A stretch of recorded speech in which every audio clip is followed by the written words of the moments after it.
అమరావతి విషయంలో జగన్ ఉద్దేశం ఏంటి? రాజధాని అమరావతిని పక్కన పెట్టిన జగన్ అసలు రాజధాని లేకుండా చేయాలి అనుకున్నారా? లేకపోతే రాష్ట్రం మొత్తాన్ని ఆయన అభివృద్ధి పదంలో నడిపించాలని భావించారా?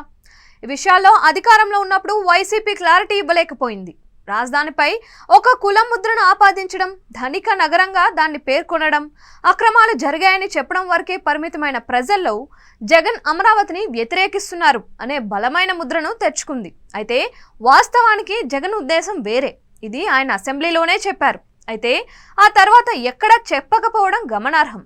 ఉదాహరణకు తెలంగాణను తీసుకుంటే తెలంగాణ ప్రత్యేక ఉద్యమం మొదలైంది హైదరాబాద్ కోసం. ఎందుకంటే హైదరాబాద్ చుట్టుపక్కల ఉన్న రంగారెడ్డి, మెదక్, వరంగల్, ఖమ్మం వంటి కొన్ని జిల్లాలు తప్ప మిగిలిన జిల్లాలన్నీ వెనుకబడి ఉన్నాయి. మిగిలిన జిల్లాల కోసం ఉద్యమం జరగలేదు. హైదరాబాద్ కోసమే తెలంగాణ ఉద్యమం తెర మీదకు వచ్చింది. దీనికి కారణం హైదరాబాద్ అన్ని విధాలా డెవలప్ అయి ఉండడం, ఆర్థికంగా హైదరాబాద్ నగరం పెట్టుబడికి అనుకూలంగా ఉండడం, అదేవిధంగా హైదరాబాద్ దేశంలోనే ఒక గమ్యస్థానంగా మారడం, ఐటీ రంగానికి కేంద్రంగా మారడం, ఇవన్నీ కారణాలను దృష్టిలో పెట్టుకొని తెలంగాణ ఉద్యమం వచ్చింది. ఇప్పుడు అదే విధంగా అమరావతిని డెవలప్ చేస్తారని చంద్రబాబు చెప్తున్నారు.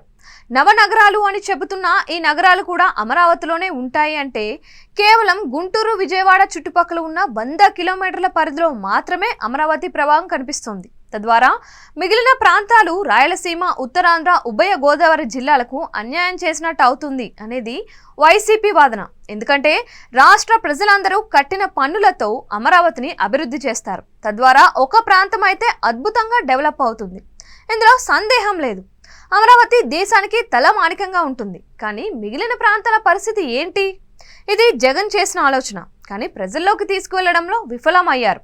ఉత్తరాంధ్రను అభివృద్ధి చేయాలి అనుకున్న జగన్ విశాఖను రాజధానిగా చేసుకున్నారు. కానీ ఉత్తరాంధ్ర డెవలప్మెంట్ చేయడం కోసమే మేము రాజధాని ఏర్పాటు చేసుకున్నామని చెప్పలేకపోయారు. కేవలం విశాఖలో సముద్ర తీరం ఉందని, విశాఖ ఇప్పటికే డెవలప్ అయిందని, అందుకే మేము రాజధాని పెడుతున్నాము అని చెప్పుకొచ్చారు. ఇక కర్నూలు న్యాయ రాజధాని చేయాలనుకున్నారు. కానీ తద్వారా సీమలో ఉన్న 4 జిల్లాలను డెవలప్ చేయాలనుకుంటున్నామని, కారిడార్ నిర్మించాలనుకుంటున్నామన్న విషయాన్ని ఆయన ప్రజల్లోకి బలంగా తీసుకొని వెళ్ళలేకపోయారు.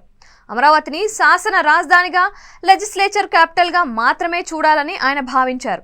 కానీ ఈ విషయాన్ని కూడా ఆయన ప్రజల్లోకి బలంగా తీసుకువెళ్లే ప్రయత్నంలో విఫలమయ్యారు. నిజానికి ఒక్క ప్రాంతాన్ని అభివృద్ధి చేసి తెలంగాణ ఉద్యమం ఏ విధంగా అయితే వచ్చిందో, రేపు అమరావతిని కూడా అలాగే డెవలప్ చేస్తే రాష్ట్రంలో ప్రత్యేక రాష్ట్రాల ఉద్యమం మరోసారి వస్తుంది. ఈ రోజు కాకపోతే 20 సంవత్సరాల తరువాత అయినా ప్రత్యేక రాష్ట్రాల ఉద్యమం వస్తుందనేది జగన్ వాదన.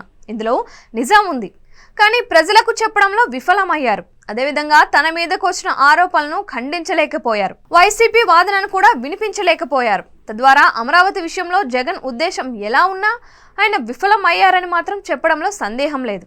ఇదే విషయాన్ని ఇటీవల పార్లమెంట్లో వైసీపీ నాయకులు ప్రస్తావించారు. కానీ సంఖ్యాబలం లేని కారణంగా వారికి మైకు అందని పరిస్థితి ఏర్పడడం గమనార్హం.